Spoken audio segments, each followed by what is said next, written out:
Sir sir sir coming sir. Sir நேற்று நீங்கள் தோத்துருக்கீங்க. அதாவது இந்த சீசனில் ஹையஸ்ட் ஸ்கோர் இந்த சீசனா ஒட்டுமொத்த ஐபிஎல் சேர்த்தாலே ஹையஸ்ட் ஸ்கோரை நீங்கள் தான் அடிச்சிருக்கீங்க. 287 ஆர்சிபியின் ரெக்கார்டையும் முடிச்சிருக்கீங்க. பல பழக்கிற மாதிரி விளையாடுன நீங்கள் ஃபைனல்ஸ் வந்தீங்க. அதை பற்றி எங்களுக்கு கேள்வி இல்லைங்க. ஸோ எதுக்காக தோத்தீங்க? சார் நாங்கள் நல்லா தான் சார் விளாடணும். எப்படி தோத்தனே எங்களுக்கு தெரியல. அழாத பேசு பாஸ் கமின்ஸ். சொல்லுங்கள் எப்படி தோத்தீங்க சார்? அது இல்லை சார், ஃபைனல் தோல்விக்கு பிறகு நான் என்ன சொல்ல வரேன்னா, உண்மையை சொல்லணும், கொல்கத்தா நல்லா பால் போட்டாங்க. அது ஊரறிஞ்ச உண்மை. வேற சொல்லு. நண்பர் மிச்சல் ஸ்டாக் நல்ல பலத்தை காமிச்சாரு. ஏய் என்னங்கப்பா இப்படியே ஏமாத்தினுக்கிறீங்க? ஆஸ்திரேலியா போனால் நல்லா விளையாடுறீங்க, ஐபிஎல் வந்தால் கொஞ்சம் பேர் தான் விளையாடுறீங்க. அவர் ஆரம்பத்துலேருந்து 50 ரன்னாக குத்தவர் கடைசியாக மாறிட்டார். காரணம் என்னவோ, அடுத்த மாதம் வேர்ல்டு கப் ஸ்டார்ட் ஆகுது, அதுக்குள்ளே இங்கே ப்ராக்டிஸே பண்ணிட்டு போயிட்டார். என்ன தான் நினச்சிட்டு இருக்கீங்களோ? சரி மேலே சொல்லுங்கள். அது ஒன்றும் இல்லை சார், நாங்கள் அப்படி தான் அப்பப்போ பண்ணுவோம், அமர்க்கலம் பண்ணுவோம், சுவாரஸ்யம் பண்ணுவோம். ஏன்பா மேட்சை பற்றி பேசுவா, அதை அப்புறம் பேசிக்கலாம். சரி அதை பற்றி சொல்கிறேன். எங்களோட ஆட்டம் போதுமானதா இல்லை. என்ன டிராவிட் அபிஷேக் சர்மா தாக்கப்பட்டாரா?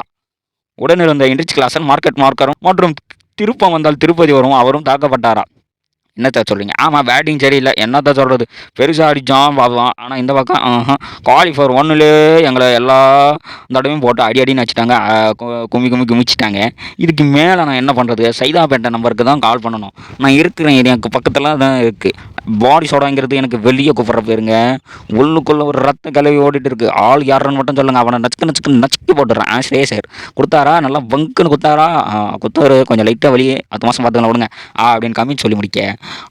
மேலே சொல்லுங்கள். எல்லா விதத்திலும் அவர்கள் மிஞ்சிட்டாங்க. நிச்சயம் பாராட்டி ஆகணும். என்ன பாராட்டாமல் என்ன சார் பண்ணுறது? நீங்கள் விளையாடின விதங்கள் அப்படி ஒரு விதமும் விளையாடல. ஃபைனலே வந்துருச்சு. இப்போவாச்சும் அந்த 3 days பேச சொல்லுங்கள் பங்கு அப்படின்ற மாதிரி பேச. நீங்கள் பாயிண்ட் வரட்டும் எல்லா பாயிண்ட்டும் விட்ட நீங்கள் சவாலான பிச்சாக இருந்தாலும் 200 ரன் அச்சிருக்க முடியாது தான்.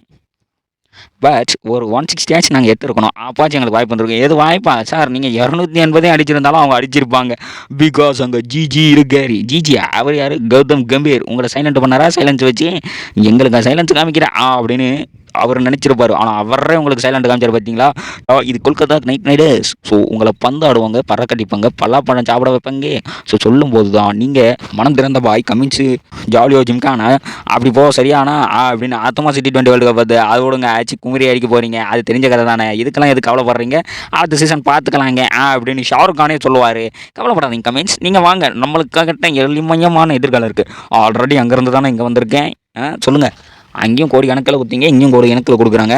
நம்ம ஆட்டம் எப்போவுமே சிறப்பாக இருக்கும். கவலைப்படாதீங்க. கமர் கட்டை எடுத்து சாப்பிடுங்க. அடுத்த சீசன் வின் பண்ணுவாங்க அப்படின்னு சொல்லி விடைபெறுகிறேன். ஆஸ்திரேலியாவுக்கு செல்கிறேன். வரட்டாமாமே அப்படின்னு சொல்லதான் சார்.